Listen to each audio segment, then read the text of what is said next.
Thanks for joining us for Season 8 of the Hospitality Hangout, a hospitality-focused podcast where the founders of Branded Strategic share their insights and bring technology and innovation leaders that are making things happen in the industry we love. My name is Jimmy Frischling, otherwise known as the Finance Guy. I'd like to introduce my partner, Mr. Michael Schatzberg, also known as the Restaurant Guy. And thanks for that kind introduction, Jimmy. To all those listening, feel free to call me Schatz. Together, we are the personalities behind Branded Strategic Hospitality. We're at the intersection of hospitality, technology, innovation, and capital, Jimmy, and a lot of other things too. But Jimmy, you know what? I've been thinking about something. I've been thinking I've been thinking about Christmas. I'm thinking about this podcast now. Excited because he's got an amazing guest and it's gonna be unbelievable. But before I get to the guest, I was thinking about where do people find the greatest and latest and greatest, the best technology and innovation? If you're an operator and you need a solution, where do you go to find it? There's nowhere to go. But Jimmy, I am here to tell you today, live breaking news. There is everybody out there. Stay calm. There is a place to go, Jimmy. Google. No, Jimmy, don't go to Google. You go to Boom. You go to Boom. Boom.store, Jimmy. Boom.store has officially launched. It is a B2B marketplace, e-commerce marketplace. Jimmy, anyone who is in hospitality food service, you go to Boom.store, you will find a solution, any solution you're looking for to help operate your restaurant, front of house, back house, and everything in between. It's got the greatest technology solutions out there. Jimmy, there's almost 500 technology solutions in all different verticals on there. All you got to go to is Boom.store. Jimmy, do you know what it costs to use Boom? This sounds very expensive, Shatsy. Very. I mean, with all these technology companies, I mean, you think, Jimmy, zero. Free. And it's free. 100% yes, free. Yes. How do we make money? Free. How do we make money? The old-fashioned way, volume. Yes. Jimmy, listen, that was a shameless plug. We got a great guest. I got to tell you, I am shocked that we have this incredible, illustrious guest on. Comes from literally restaurant royalty in the United States of America, maybe even the world. Jimmy, I'm going to let you introduce this illustrious guest. And by the way, after that shameless plug for Boom, I got to tell you, our guest might be turning to his PR people and saying, who the hell booked me with these guys? What's going on here? But all right, listen, let's jump into it. We are very excited. Yeah, Our guest today is our friend, Mr. RJ Melman, president of Let Us Entertain You Restaurants. This is really exciting, RJ. We've been a fan of your restaurants, we're a fan of your company, and we've enjoyed watching your continued success in this industry. And we got anyone who's ever been to Chicago, they may not know it, but they ate in a Let Us Entertain You restaurant, or they drank in a Let Us Entertain You venue. They have most certainly been to a Let Us Entertain You place. Yes. Before we jump in, I'm just going to say, RJ, we have a new segment, Trivia Tuesday, just to be clear, not Taco Tuesday. And it being that our podcasts are released on Tuesdays, here's our little new segment. True or false question. You have to stick around to the end of the podcast to find out. True or false, RJ was the 1997 Illinois high school debate champion. And wait for it. And one of his debates inspired the famous debate scene in the movie Old School. Wow, I got to tell you, I'm excited to find out. I mean, I got to tell you, that is good. That's an interesting story right there, Jimmy. Let's kick it off, baby. All right, so RJ, we will finally let you get involved and have some airtime. Please take the lead, introduce yourself, and for our listeners, please introduce Let Us Entertain You. Yeah, well, like you said, RJ Melman here, president of Let Us Entertain You. We are a 52-year-old restaurant group, privately held, based in Chicago, about 120 restaurants across the country in about 13 different states. But our home base is in Chicago, where a good majority of our restaurants are, about 60 of them or so. I got to tell you, Jimmy, you should take note on RJ's introduction. Do you see that? 15 seconds. That's an introduction. Right to the point. 51 years old, 120 units, 13 states. I'm the president. What else can I tell you? Shatsy, let me tell you something, Shatsy. A smart person can do a short intro and write a short email. I do long intros and write long email. You draw your own conclusions from that. Maybe you're right. Well, listen. Simplicity, RJ, guys. Simplicity. That was a short intro, but let me tell you, I know there's a lot more there, and we're going to dig into it. But before we dig into it, it is a family business. I mean, as you said, it's 51-year-old business that your dad started, Richard Melman. And for me, who's been in the restaurant business a long time, I mean, your dad truly is is an icon in the industry. He would be, is it the Paul Newman, the George Clooney? I don't know, but he's certainly an icon. I'm trying to relate him to Hollywood in some way, but there's more to it. It's a family business. You work there along with your sister and brother Molly and Jarrod, if I'm correct. That's correct. And you're running an incredible business. Give us a little bit more about your roles as you're the president. What is your sister and your brother? I mean, how working is your dad still involved? Give us a little bit more about the history and what's going on in day to day now. Yeah. Well, like you said, my dad started the company. He actually opened a restaurant with his best friend in 1971. That place conveniently named RJ Grunt's. I am named after the restaurant, which a lot of people get confused, but I was not born in 71. I was born a little bit later, still in the 70s. But fun place that my parents met at. It's still open to this day. It's in Lincoln Park. It's a hamburger joint. It doesn't look much different than it did in 1971, which is, it's just a great throwback all the time and still busy after 51 years. So he opens a restaurant with his best friend in 71. Unfortunately, his best friend, Jerry, passed away in 81 or 82. So it's been quite a while. But, we have a lot of partners in the organization. I think that's what makes Lettuce unique. We have about 75 partners. And those people are people who are general managers and chefs and have grown up and are operating the company. And my brother, sister, and I grew up in that same way. We had roles in the organization. We were general managers, training. I started in the kitchen. RJ, what was your first role? Mine was a bartender. Jimmy was a bartender. How about you? I had like a fake role when I was 7 years old at Ed DeBevick's. I was a host, but I needed to make some money to buy a toy camera, and my parents said, "Get to work." But I think bet you were the cutest host DeBevick's ever had. But at 10 cents an hour, I know I was definitely underpaid. Well, there's a lawsuit. There's a lawsuit waiting to happen there. There's limitations on that. I think the statute's over. Yes. But mid-teens, I started bussing tables, and 16 and 17, I started working as a prep cook at a restaurant. We had a Cajun restaurant. Worked through college, working hourly roles. I worked at Chili's over in Lawrence, Kansas, where I went to college, University of Kansas, and so I started the kitchen, but really started managing in the front of the house when I was about 23, 24 years old. I love all awesome. that. By the way, I want to clarify one thing, Schatz. Yeah. My last job in the front of the house was the bartender. I started as a busboy, barback, waiter, and my last job, then I was the bartender. So yes. At the height of your career. Height of my career. Yes, height of my career. Yes. All right, listen, our listeners know by now, especially our long-standing listeners, we love breaking news, okay? We love breaking news on the Hangout. And if we're lucky, we usually get maybe break one little tidbit or one great piece of news. Today, we literally could fill this entire episode with breaking news. Literally, here we go. Let's kick off some headlines. First, we will share that Lettuce has just opened its first restaurant in Florida. Abba, the popular Mediterranean restaurant with outposts in Chicago and Austin, has opened its door in Miami's Bell Harbor. By the way, I've been to both, and they're both super crowded, and the only way I could get in was using my connections with RJ. I got to tell you right now, it was the only way. It was the only way I could get in. So congratulations on that, because that place is hot. I can't believe you're giving away your secrets on air.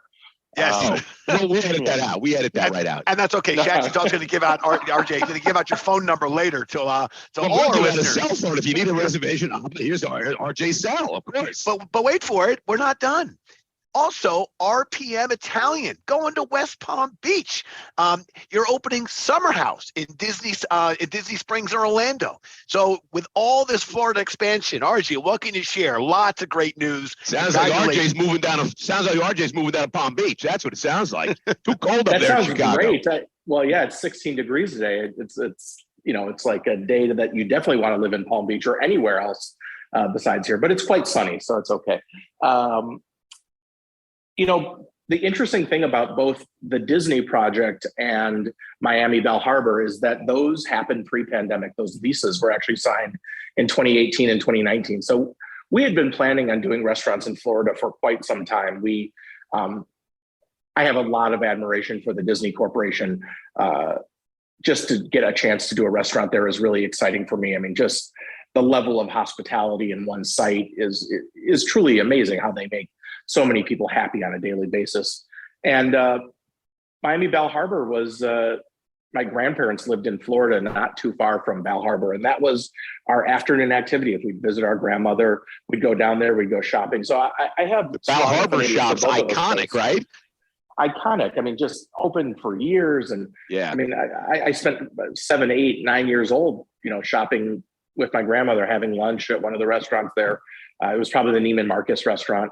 But it was, that's funny. those are both places that are really special to us.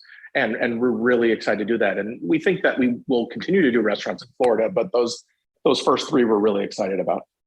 Well, it's awesome. It's great to see the expansion. You guys are killing it. Let's stick on to upcoming projects and what's going on with Let Us Entertain You, because there's another big one. I mean, Disney's big. Let's make no mistake about it. Disney's big. It's cool, and they are great operators. But I got to tell you, partnering up with Tao Hospitality, and Jimmy and I being New Yorkers, I mean, Tao is iconic here in New York and, of course, in Vegas. But you guys are partnering up with Tao Hospitality, collaborating on a one-of-a-kind members club opening in Chicago in 23. What can you tell us about that? What's going on? Give us a little how that came to be, and when can we go, and how do we get memberships, and do we have to pay? Noah said I can go, Shaz. He said you, not so much. We're going to be a little bit more tight-lipped about this one, but this is a long-time friendship. We have no problem. There's only 6 people on this podcast, RJ, so don't worry about it.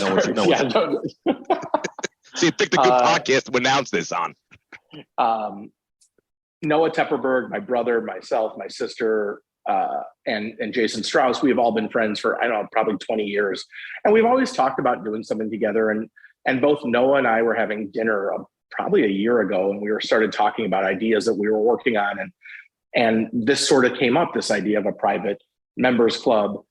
And I don't know who said it first, but said, let's do that together. Why don't we do one in Chicago? I think I have a location that might make sense. And we started working on it. We're working with an amazing designer named Joyce Wang. She's based in Hong Kong, actually. So it's a really cool global effort for this. And I think it's going to be a real game changer, certainly in Chicago for members clubs. But I hope will be a new model for how these look across the world. And is this like Soho House kind of thing?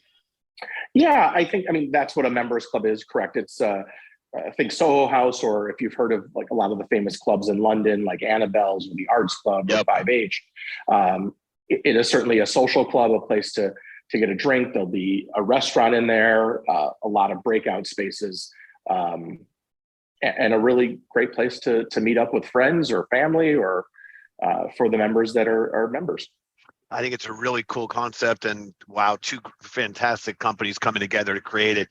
It almost makes me, I'm a native New Yorker, it almost makes me want to give up my New York credentials, move to Chicago, but unfortunately I'm not allowed to leave. I can't go north of 96th Street or south of 14th Street. I'm kind of stuck on the island. I don't have a visa to leave. Listen, I want to talk about loyalty a little bit. Let Us has one of, you guys are the OG. You had one of the original restaurant loyalty clubs in the industry for over 3 decades. Starbucks got nothing on them, Jimmy. Nothing on them. For over 3 decades. Your guests maybe longer, yeah. Yeah, be able to pay a small fee in exchange for a Let Us loyalty card. But now the program is free through the app. But here's the breaking news. I told you, we have a full episode of breaking news. You guys, Let Us has just announced a partnership with DoorDash that will allow guests to receive loyalty points, redeem gift cards for takeout and delivery orders for the very first time. This is a first-of-kind deal for DoorDash. What can you share with us, with our listeners, about this partnership and then the future of your loyalty program? Well, I got to clarify a little bit that it's powered by DoorDash, but it's actually through their storefront product. I'm sure there's a lot of people who are familiar with it, which is their white label solution. So if you go through our app, our Let Us Entertain You, Let Us Eats app, you can get and redeem points for your to-go orders, which I think is pretty rare to be able to do, to use your loyalty points for delivery. So it took a little bit of working with them to get it set up, and they've been amazing partners in helping drive that. But if you go through our channels, you can use all of your loyalty and continue to accrue loyalty. And the cool thing that we found is that we have members that are just delivery only. And I was going to say it's awesome, because I'm sure you've got a lot of business business folks that maybe only ordering to the office, or a lot of folks that are only, ordering dinner or whatever, and now they can redeem their points, which is fantastic.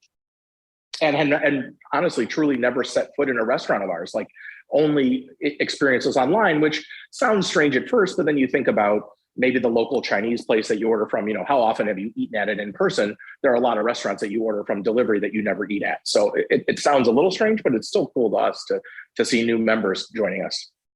I think it's awesome. It's a great partnership, and I'm excited to hear when you come back on this podcast next year to hear how successful it is. We're already booking dates, RJ, and we'll take care of that. We already have a date in mind for next year. So put it on your calendar now.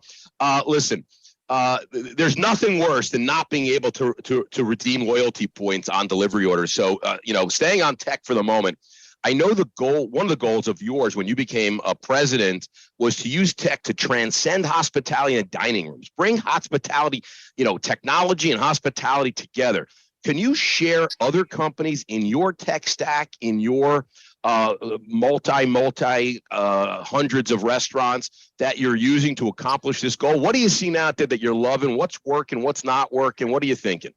Interesting enough, we actually didn't start on the guest-facing side, although we are in the process of switching over to Toast POS. That we've been pretty happy with that conversion. Is that breaking news, RJ? Can I announce that officially? I don't know right if it's now? Breaking news. It's breaking news. It's breaking right here that we are breaking news. Lettuce Entertainment has an RFP out, and they have selected Toast is the winner of their point of sale, and they'll be rolling that out to over 121 units over the next week. So that is breaking news. RJ, you just made Shatsy's day. You gave him some breaking news. He's so news. happy. He is so happy. We love Toast exciting. And we love what they're doing. So I think that's going to be great. But great news. You broke some news that we did in 2019, which is pretty exciting. I'm glad that people are finally catching on. But we took a little bit different approach to tech, and we are in the process of, and it's a heavy lift, of switching over our general ledger, our ERP, our HR solution, and we're sort of building the bones at the gut of the company. And then on the guest-facing side, Toast, will kind of be the centerpiece of it, and then whatever reservation platform we use. We use a bunch of them now. We use Resi and OpenTable and Talk. So those are sort of the centerpieces that we're building around right now. I love it. I think it's great. There's no question that Lettuce is a truly special company, and that leadership starts at the top. And while we touched on at the top of the episode about this being a family business, you have more than 120 restaurants. You're in more than a dozen states. Can you share how you're able to keep this, this family-owned, feel in this environment, given the tremendous growth that you guys are experiencing in the expansion? Yeah. Jimmy, you notice RJ when I said bring up his sister and brother, didn't mention them. Did you notice that? You didn't let me to. You cut me off. Right? That's how he keeps it so great. It's like, listen, I'm in charge. You guys aren't. That's how you keep it. That's how you keep it like that. Don't start trouble at RJ's. Don't start cause trouble at the Melman Thanksgiving table. Doing a little shit stirring in the family. It's actually a good time to call back to that, because you had asked what everyone's roles are. Is my dad still involved? And I'm lucky to have my dad as a mentor every day. He has founded this company. He works on projects that he wants to work on. He's certainly still involved on a daily basis. He gives us a tremendous amount of autonomy to run the company and make decisions, and chimes in when he feels to, is an amazing cheerleader for us, and an amazing creative for us. There's probably not a day goes by that he doesn't call me with an idea or share something, a thought that he has. And hey, sometimes we agree and sometimes we disagree, but I think when we agree as a family unit, all four of us, it generally ends up being something great. My sister really focuses on the training and development of the company. She oversees a team of trainers. She's really in charge of making sure that new openings go well.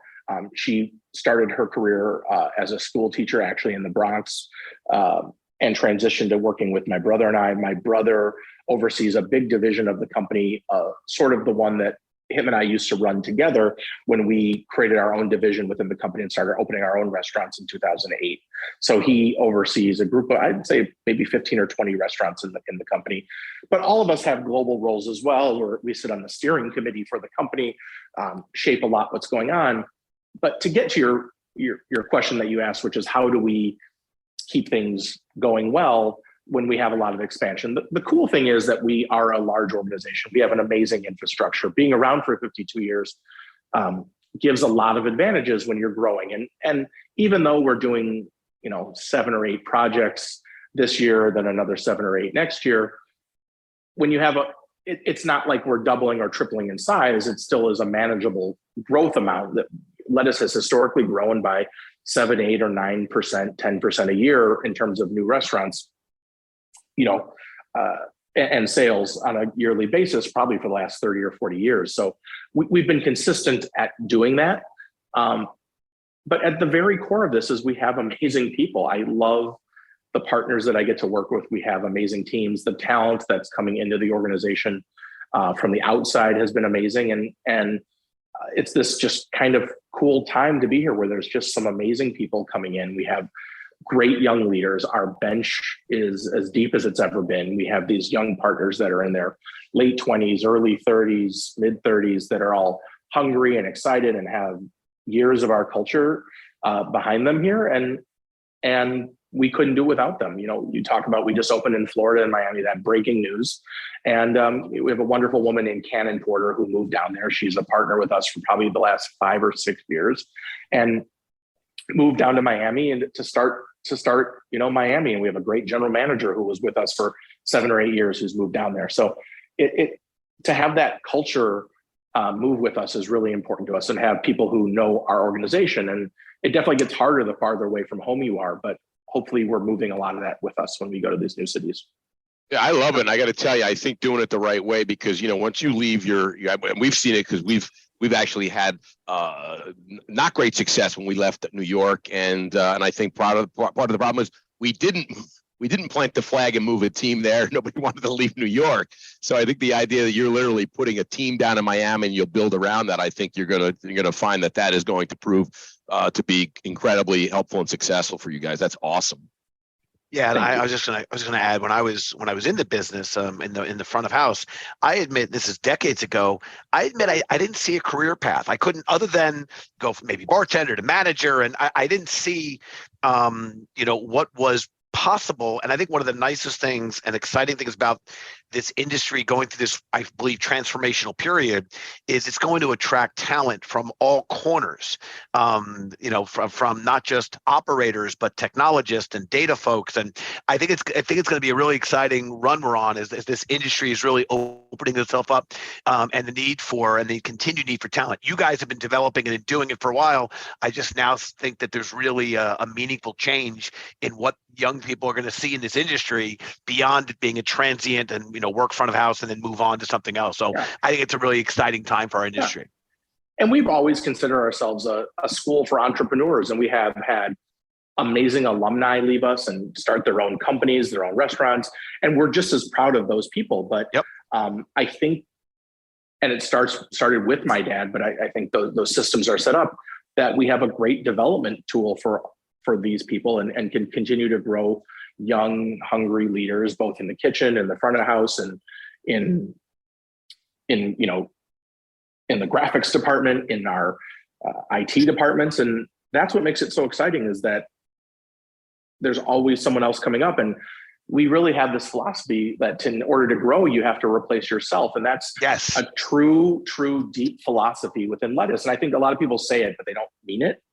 And, someone ahead of you never stops you from growing in this company, I hope. And developing someone below you never makes you be replaced either. I think a lot of people have an insecurity about developing someone below you, and they make it take your job away. Right. Exactly. And that's the exact opposite of how we feel. Yep, I That's so awesome. agree with that. I people that's the idea of make yourself irreplaceable, I think, is the opposite of what one should do. Make yourself replaceable so you can become promotable, and advance talent, develop talent. Listen, I want to move on to the talking back section because clearly, as Schatz has already pointed out, I have I'm not even sure I have the gift of gab or just gab, but turns out that when we started this podcast, we love learning, bringing on guests and learning about them and asking them questions. But along the way, we found out that sometimes our guest has a question for us. So here's talking back. RJ, we're going to give you the microphone. You can ask us anything you want. And as I love to say, nothing is off the table. RJ, the microphone is yours. Oh man. How about what restaurant group do you guys most admire in the country that's not ours? Who do you think is the best of the best? By the way, RJ, I appreciate you giving that disclaimer because Schatz was going to absolutely say yours. So now I did not want you to say us. Yes, because you know what? Because I got to be honest with you. Like we had, and I'm sure our friend Steve Hansen, and in New York City, we had Be Our Guest for a long time, and eventually Steve sold it. It's a long history, but regardless, it's not under Steve Hansen's leadership anymore. But Be Our Guest was always one that I admired. But when you ask Steve, who his mentor was or how he got there, it was your dad, because our guests have to let us entertain you. So I mean, so I can say Be Our Guest, but really it's let us entertain you. When it comes to full service, I'll say casual and fine dining, because that's really what you guys do, and it's certainly what Be Our Guest did in its heyday. There was nobody better, and I just remember how you did loyalty before anyone even thought about loyalty. I mean, you were doing stuff with loyalty. I mean, there weren't even cell phones. It was like another level of that no one ever seen before. Steve and Be Our Guest was doing that with CRM and guest management, and he knew, they knew who ate at what restaurant, how much money they spent, and they know who got reservations ahead of other people. So when you called Blue Water Grill, they knew if you were a regular at Park Avalon, and that means that you could, if you were, then you got a reservation. So they were doing some really cool stuff with tech, and this is years ago. I remember he was so advanced. I love Steve. I talk to him once in a while, and I it's always nice to catch up with him because he's been a great supporter of my brother and I and our sister throughout our careers too, which is cool to see, that he was obviously a generation younger than my dad, and to have the support from people that maybe my dad got to mentor a little bit as well. But I remember them being really advanced in their security systems, and he had created his own reservation system. You're right. CRM reservation system. Yeah. Didn't want just, kind of put it together with some IT guys. It was amazing. It was amazing. So that was, so Be Our Guest is something that I always admired, but really it was really based off the last entertaining. So anyway, that was a long-winded answer. I see what you did there, Schatzy. You gave a shout out to Be Our Guest, but it actually comes right back to our family. Yeah, I wasn't fishing. I was not fishing, guys. I promise. Oh no, you weren't fishing. Shatsy did it. I'll be very quick. I was kissing. Yes, I respect Shatsy's answer very much, and we have been a fan of that company. I will say for me, I'm going to give the nod to Mr. Danny Meyer and Enlighten Hospitality, and I say that selfishly because actually Danny's book, Setting the Table, was a huge inspiration to me to actually think about taking my Wall Street career and moving into the hospitality business from this perspective of what we could do from our standpoint. So my compliment or shout out to Union Square Hospitality Group has somewhat to do with helping to form Branded Hospitality Group. So mine was completely selfish, although they do a pretty fine job with their restaurants as well. So that's who I give my shout out to. And let's face it, Jimmy, we got Union Square Cafe right downstairs as a tenant in the anchor tenant in our building. Yes, so, I was hoping if I gave that shout out that I might be able to get a table down there. That's probably not going to happen, Jimmy. Not going to have to get it. Still, maybe the only table you get in New York City, Jimmy, is one of our restaurants. You know that's true. All right, let's go. Well, listen, we started late. We got to get RJ out of here because he's got some more restaurants to open. So let's go. We started the food service feud a couple episodes back. It's becoming incredibly successful. Everyone seems to really enjoy it. All 8 of our listeners are writing in each week that they love it. We asked over 100,000 people on LinkedIn to. We asked them one question. RJ and Jimmy, you are going to play the food service feud. Are you guys ready? Ready. Get your imaginary buzzer. Just beep in when you want. I'm going to ask you the question that we ask over 100,000 people on LinkedIn. Every Tuesday on LinkedIn, we ask this question. And here it is. What is your favorite pretzel chain? Go. Aunt Annie's. Aunt Annie's? Auntie Annie's, yeah. Yeah, Auntie Annie's. Number 1 answer on the board. Jimmy's still looking like, I didn't know there were pretzel chains. He goes, Snyder's hot pretzels in a box. Snyder's in a box. Snyder's. What's it Gold's? The number 1 answer. I'm not even sure I could name a second one. Yeah, it's Wetzel's Pretzels, by the way. Oh, and I got to tell you, I just was speaking to those folks on the phone, and then Pretzel Maker and Philly Pretzel Factory.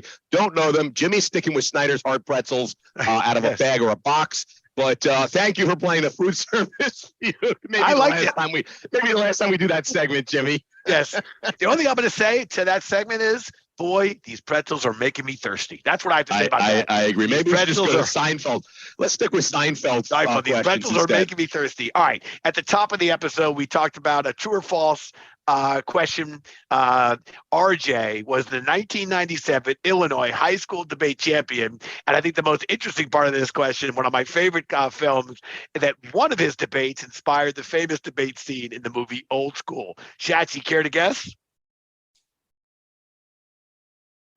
Silence is good, Schatz. Yeah, go with silence. I don't know. How about this? I'm going to say true, but why don't we let RJ tell us the answer? It's both. It's true and false. The true part is that I was, in fact, the 1997 Illinois high school debate champion. That's when I went to college. Hey, RJ, congratulations, by the way. Thank you. That breaking news. That is breaking. I don't think anyone knew. Your mom and dad. It didn't make a lot of papers. Maybe it made the page 47 of the Sun-Times back then. Yeah. But the false part is that I had anything to do with the movie Old School. So I was hoping it's that Will Ferrell moment when he crushes the answer. By the way, every now and then Shatsy says something so insightful that it's almost like I can't even believe it came out of him. It's amazing. Well, I was thinking it was when Will Ferrell was running down the street naked that RJ influenced that scene. No, that was I was. That was the scene that he was. We're streaking. Come on, we're all streaking. Everyone's doing it. Hey, is it cold outside? RJ the Tank. Cold out there? RJ the Tank in college. Yeah, exactly. Like Frank the Tank. Listen, sounded better. Frank the Tank, RJ the Tank. Let's get to the Brenda Quickfire. 5 lightning round questions, and then we'll get you out of here because you got a lot of work to do. Listen, 5 lightning round questions. Don't think too hard. Are you ready? Here we go. Taco Tuesday or a fried chicken Friday? Tacos, no brainer. Where are you getting dinner from tonight? I am ordering in from Wildfire, our restaurant that's been open for about 25 years. But we love nice, yeah, no Wildfire their food. Awesome. It's a lot of comfort food. It's a cold day here, and it's a great day to order Wildfire, and my son loves it. What's your favorite food city in the world? Ooh, so I'm going to answer that a little different. My favorite city I've ever visited. I love Sydney, Australia, and I love the food there. I've had great meals. What I like about it isn't that it's worldwide known as an amazing food city per se, but they have such a great influence from Southeast Asia. And I love Southeast Asian food. So Thai and Cambodian, Malaysian, Vietnamese. And it feels like everywhere you go, that there's some of that influence in the food there. So I love Sydney. I love going there. I love the people and love the food. Well, then I'm going to ask you this one. Where's your favorite place to travel? Ooh, but I do see that's a little different. I like, as much as I like Australia. Yeah, that I do. I could live in London. I think that would be the city I could live in the easiest. I love going there.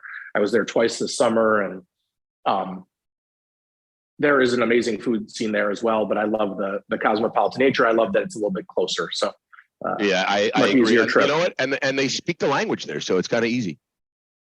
I can get around. If you were to challenge Jimmy, this is the tough one. This is number 5, and this is always the big one.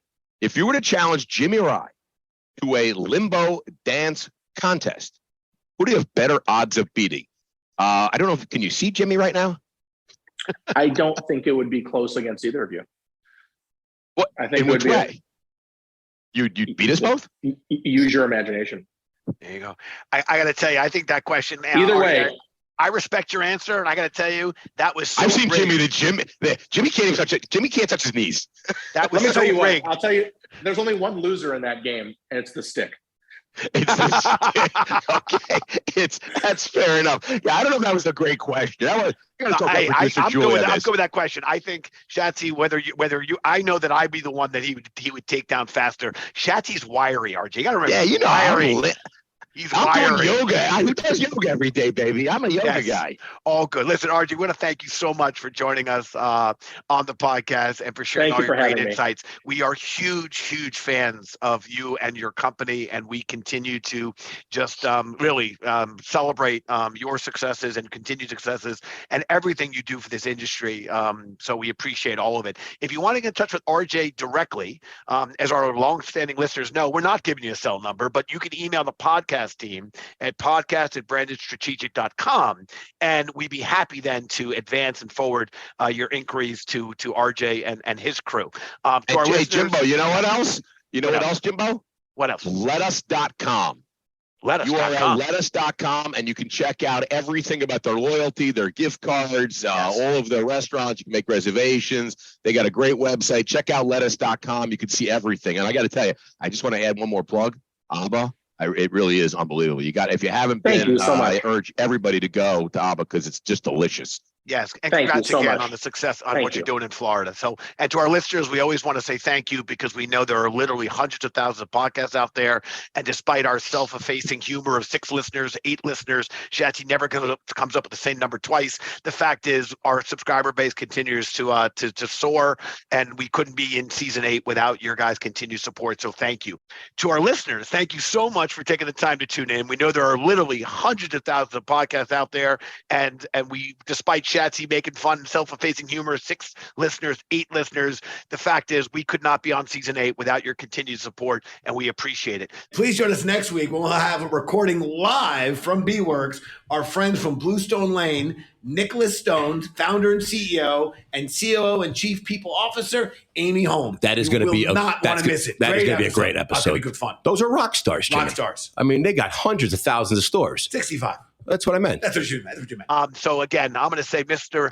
Melman, RJ, thank you so much for joining us. This is Jimmy Frischling, your finance guy, signing off and passing it back to my boy Shatsy. This is Shatsy, aka Restaurant Guy, signing off. Hospitality Hangout. Cheers, everybody. Cheers.